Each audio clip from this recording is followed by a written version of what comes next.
तो देवों के द्वारा अर्चित है पाद पीठ। पाद पीठ का अर्थ होता है पैर रखने का जो पीठ, पीठ यानी स्थान। जैसे चौकी होती है ना जिस पर पैर रखते हैं, राजा लोग सिंहासन पर बैठते हैं तो उनके पैरों के नीचे भी एक आसन होता है, उसका नाम पाद पीठ है। तो आदिनाथ भगवान के पैरों की जो चौकी थी उसकी भी देवलोग अर्चना करते थे।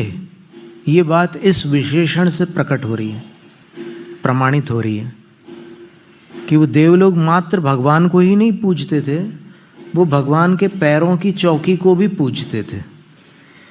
तो कितना सुंदर विशेषण है ये।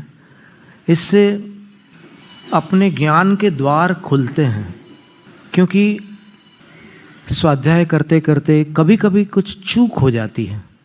और एक चूक ये भी होती है कि हम तो भगवान की आत्मा को पूजते हैं। तो ये विबुधार्चित पाद पीठ इतना सुंदर विशेषण है कि इससे ये बात ज्ञात होती है, जो लोग आग्रह करते हैं कि नहीं जैन धर्म में तो सच्चे देवशास्त्र गुरु ही पूज्य हैं, और कुछ लोग तो उसमें सच्चे के स्थान पर वीतरागी लगा देते हैं। तो अब कितनी विचित्र बात है कि वीतरागी विशेषण किनका है।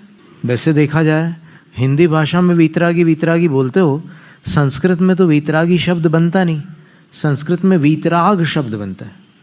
तो ये वीतराग कौन होते हैं? दशम गुणस्थान के ऊपर वाले। तो अगर आप ये मानोगे कि जैन धर्म में वीतराग देवशास्त्र गुरु ही पूज्य हैं, तो फिर दशम गुणस्थान के नीचे वाले अथवा दशम गुणस्थान तक सब अपूज्य हो गए।